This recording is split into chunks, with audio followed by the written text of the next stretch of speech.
Bonjour à tous, on se retrouve aujourd'hui pour une petite guidance sentimentale. J'espère que vous allez tous bien, que la pleine lune de sang n'a pas trop mis en veille toutes vos énergies. C'est une pleine lune importante. J'espère que vous avez pensé à faire vos vœux, vos autres pleines lunes, etc. Pour celles et ceux qui ne savent pas le faire, n'hésitez pas à m'envoyer un message soit en commentaire, soit en perso. Je vous répondrai avec plaisir. Allez, c'est parti. On est parti pour notre guidance sentimentale. Et j'ai pas sorti mon homme et ma femme. Voilà. L'homme, l'énergie masculine.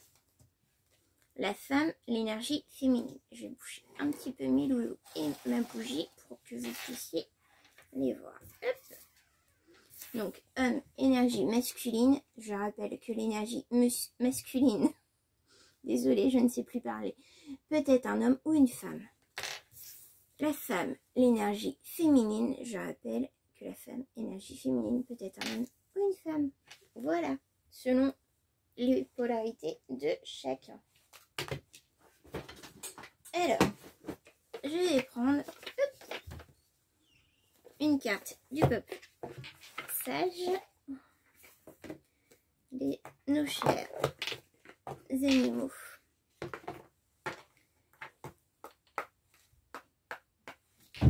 Cher guide, s'il vous plaît, donnez-moi un animal de pouvoir pour l'énergie masculine.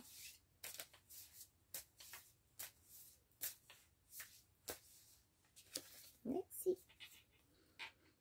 On a un hérisson, la fragilité. On a actuellement un homme qui se trouve en pleine fragilité. Qui s'ouvre peut-être aussi à sa fragilité. Voilà. Mes chers guides, s'il vous plaît, donnez-moi un animal de pouvoir pour l'énergie féminine.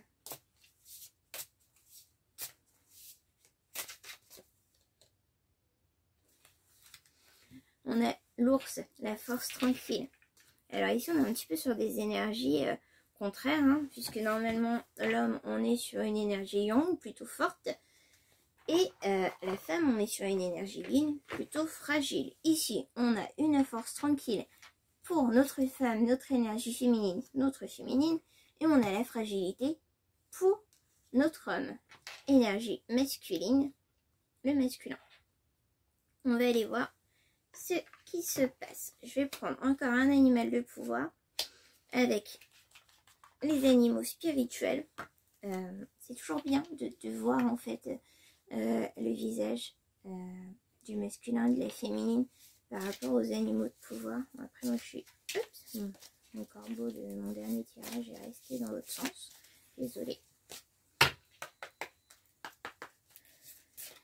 Mes chers guides, s'il vous plaît, avons-nous un animal spirituel pour le masculin?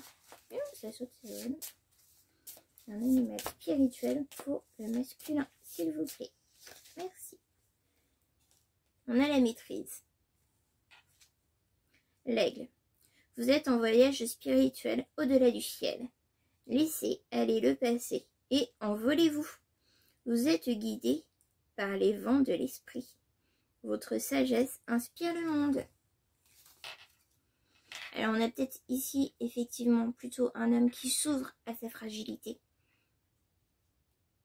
qui est en pleine maîtrise et en pleine découverte spirituelle de lui-même. Tout à fait possible qu'on soit sur ça. Et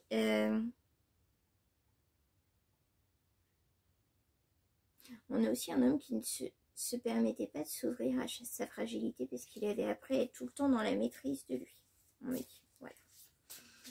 Mes chers guides, avons-nous un animal spirituel pour notre féminine? C'est trop. Merci. On a la liberté, le cheval.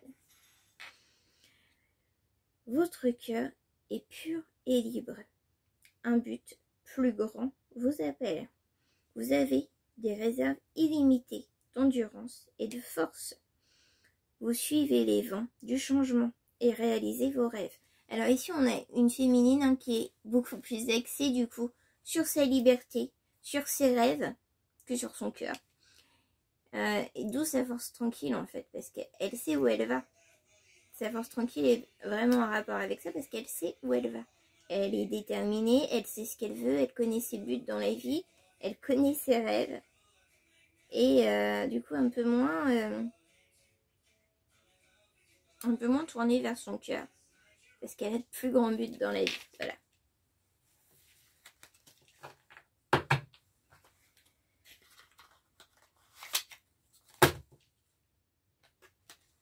Quick.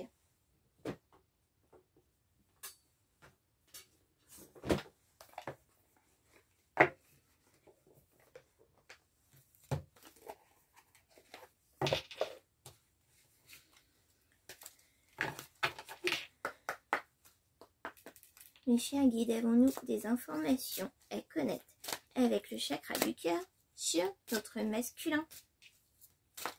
Merci. Le masculin doit faire face actuellement à des blocages financiers et matériels. Dans la mesure où ce masculin s'ouvre à sa fragilité, à sa spiritualité, et beaucoup moins dans la maîtrise de lui-même. Ici, on a un masculin qui a un peu du coup levé le pied sur tout ce qui est pro et travaille beaucoup plus sur lui-même.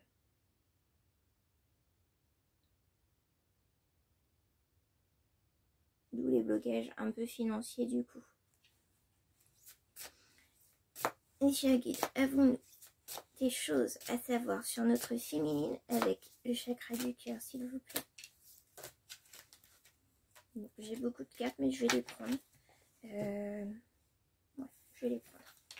Alors, ici on a une féminine qui est en plein doute, qui est enclin au doute sur ses relations sentimentales, du moins sur ses relations sentimentales avec ce masculin. On dit ici, tes doutes, tes peurs ne sont pas fondés. En temporalité, on a le mois de septembre, on est en plein dedans.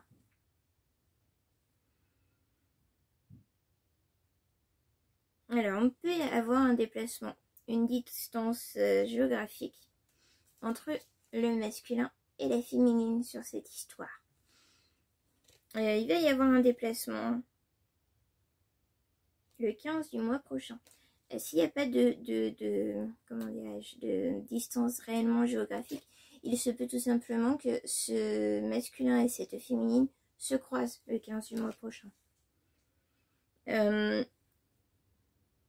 Alors, soit vous avez été, soit vous êtes, soit c'est quelque chose que cette féminine souhaitera, du moins dans un premier temps, être dans une relation discrète, secrétoire. Avant d'aller sur la concrétisation de projets. C'est une féminine qui va avoir besoin que les choses se fassent de manière discrète, hein, vraiment en cocon. J'ai ici la réplique qui me vient. Pour vivre heureux, vivons cachés. Donc elle va avoir besoin de cacher un peu les choses dans un premier temps, avant qu'il y ait réellement une concrétisation des projets à deux. On dit ici que cette féminine connaît déjà son âme sœur. Et elle sait qui est l'homme fait pour elle. Mais dans la mesure où actuellement c'est pas ses objectifs, hein, il faut que ce masculin du coup soit prêt à conquérir le cœur d'une femme en pleine liberté. Elle ne veut vraiment plus se retrouver dans une relation où elle étouffe. J'ai une féminine ici qui s'est retrouvée dans des relations passées où elle manquait d'espace, où elle était obligée de se perdre elle-même. Et ici, on me dit que cette féminine ne veut plus du tout se perdre elle-même. Elle ne veut pas de la liberté dans le sens... ce sera quand même une relation exclusive. Hein. Il n'y a pas de liberté dans ce sens. Mais libre dans le sens où elle veut demeurer ce qu'elle est elle-même. Et ne plus se perdre dans ses relations. On a une féminine qui a dû faire face à des mensonges, hein, dans cette relation, par le passé ou dans des relations passées. Voilà. Il y a eu des mensonges.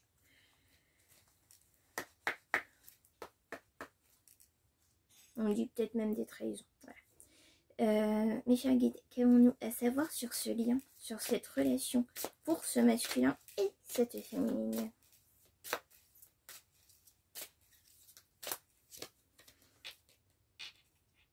Vous allez vous revoir, hein. Il y a une nouvelle rencontre proche. Une temporalité d'éventuellement 3 jours.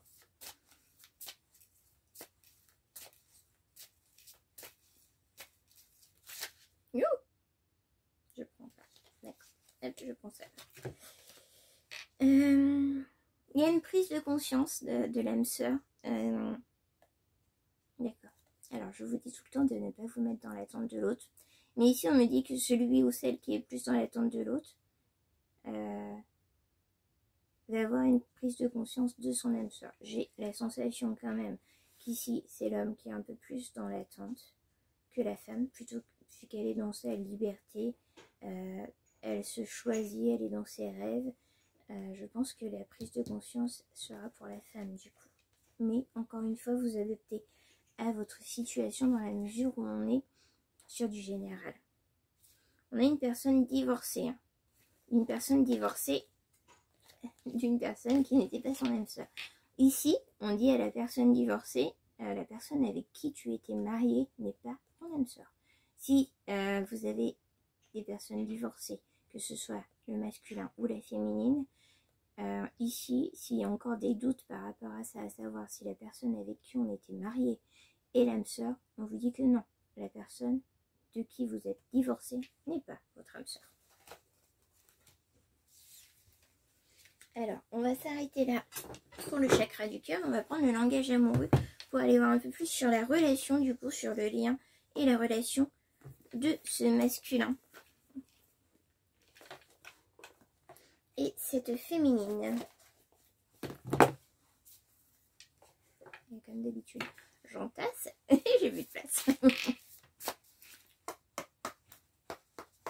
Mes chers guides, qu'avons-nous à savoir sur la relation, le lien entre ce masculin qui s'ouvre à sa fragilité et cette féminine enclin de liberté? Beaucoup trop. Des fois je prends les paquets, des fois je ne les prends pas. Effectivement, ça dépend de ce que je ressens à ce moment-là. Alors, ici j'ai même longueur d'onde. En fait, vous êtes malgré tout, le masculin et la féminine, sur la même longueur d'onde. Dans le sens où ce masculin travaille sur lui, s'ouvre à sa spiritualité, à sa fragilité, et lâche un peu ce côté maîtrise, tu ne peux pas être comme ci, comme ça en public. Et que cette féminine travaille sur sa liberté, ses rêves. En fait, tous les deux, vous choisissez, vous travaillez sur vous-même. En fait, c'est qu'en étant aligné avec vous-même et ce que vous êtes, que vous pourrez vous sentir bien dans une relation. Donc, accord, équilibre, fluidité. En étant aligné chacun avec ce que vous êtes au plus profond de vous-même d'un point de vue originel, c'est comme ça que vous pourrez être sur la même longueur d'onde de manière significative avec votre hôte. Alors, je vais prendre juste la première. J'ai la féminine.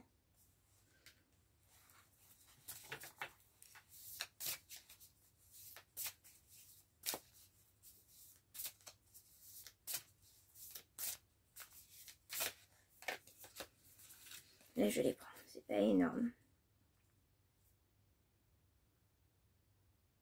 On a quand même une féminine qui rêve d'amour. Alors, elle a un peu mis le cœur de côté, mais dans ses rêves, vu qu'elle avait quand même réalisé ses rêves, le grand amour, sentiment réciproque, émotion puissante. On peut avoir une féminine qui ne croit plus forcément au grand amour, mais qui laisse une part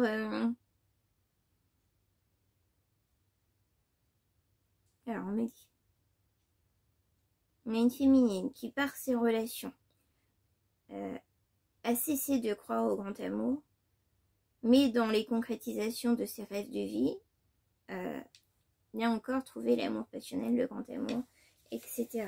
Voilà, on a encore cette notion. Il peut y avoir une réconciliation.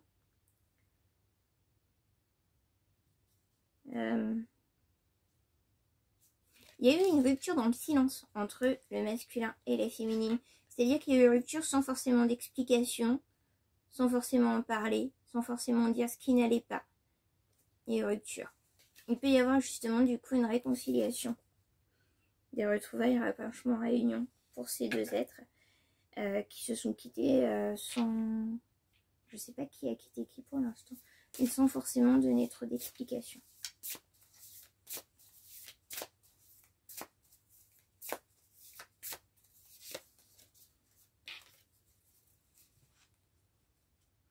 On a ici la jeunesse, enfant, immaturité, gestation.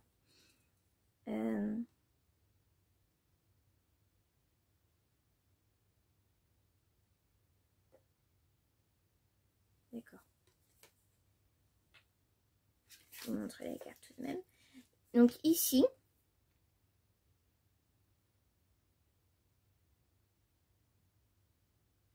alors c'est un peu bizarre parce que je sens qu'il y avait quand même eu plusieurs relations avant, et voire même un mariage hein, pour la féminine. Mais en fait, il y a eu la sensation d'amour de jeunesse un peu... et c'est ce qui a entraîné la rupture. Voilà. Ça vous parlera peut-être jusqu'à moi.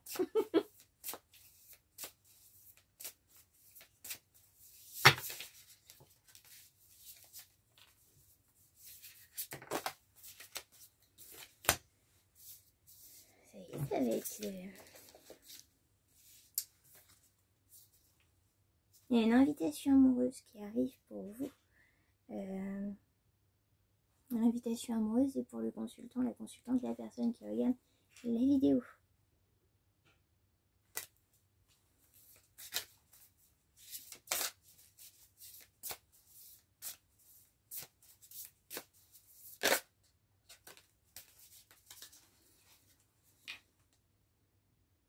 Ça va être une...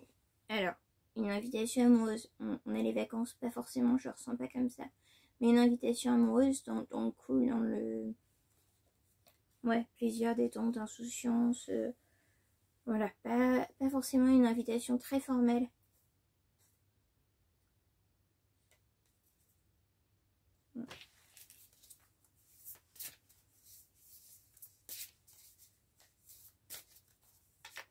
Alors ici on me dit c'est parce que en fait la personne qui souhaite inviter l'autre ne va pas trop savoir comment s'y prendre, a peur de se prendre un râteau et du coup va proposer sur un intérêt commun une chose que vous aimez tous les deux. Par exemple on pourrait aller voir ça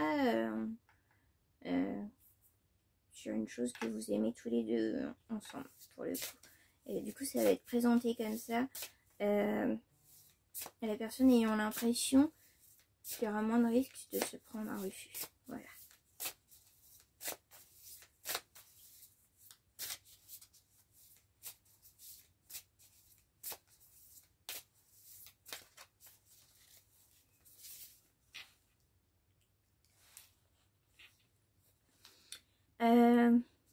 Ouais. Il y a sur cette relation, il y aura, s'il y a retour, de la méchanceté, des cancans, de la jalousie, de la rivalité. C'est aussi pour ça que la personne va pas reformuler ça de but en blanc comme un rendez-vous amoureux. Ça va pas être un date quoi. Ça va être on pourrait aller là ensemble, on aime bien tous les deux, machin. Ça va être plutôt ça. Justement pour éviter ce cancan. Entourage. On a un des deux qui a possiblement un réseau, qui connaît beaucoup de monde. On a une compréhension nouvelle. Il va y avoir des compréhensions nouvelles justement concernant ce cancan. Alors peut-être que la rupture notamment, il y avait ce côté amour de jeunesse un peu futile, sans lendemain. Mais peut-être aussi, il y a eu ce côté cancan, rivalité, jalousie sur la relation. Et du coup, on va vous expliquer. S'il n'y a pas eu de raison de donner sur la rupture, là, on va vous en donner. On avait cette notion tout à l'heure, rupture un peu brutale, sans forcément d'explication. Là, on va venir vous donner des explications là-dessus. En justement exposant le fait que c'est un problème. La personne a préféré couper court, rompre de manière brutale sans explication, que d'expliquer le problème de l'entourage, un peu cancan, un peu jaloux, un peu un peu zapia autour de tout. Et là, justement, non, on va vous l'expliquer. La personne va vous l'expliquer.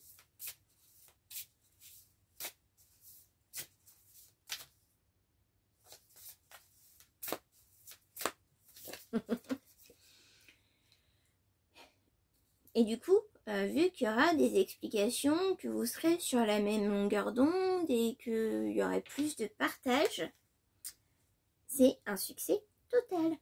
Voilà, réussite, accomplissement, reconnaissance.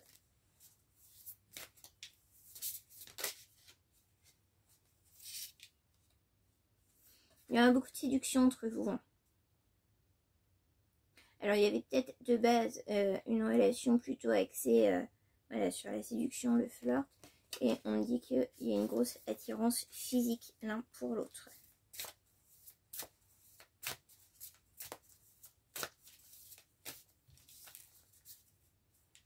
Je vais le dire. C'est quelqu'un qui n'a pas choisi la féminine pour son intelligence. C'est pas très beau. Mais voilà. C'est pas pour ça qu'elle n'est pas intelligente. On me demande de le préciser. Du coup, on aurait pu croire que c'était quelqu'un d'un peu bête, mais joli. Mais non, c'est quelqu'un d'intelligente, mais jolie. Voilà.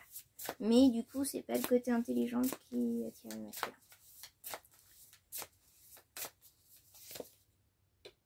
Et c'est la clé du destin.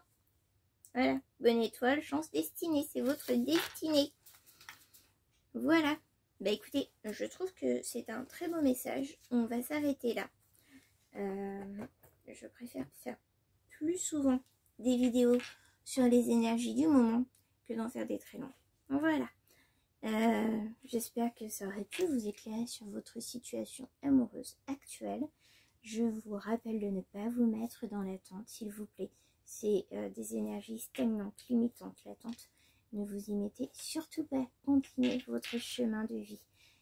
Prenez soin de vous et à bientôt.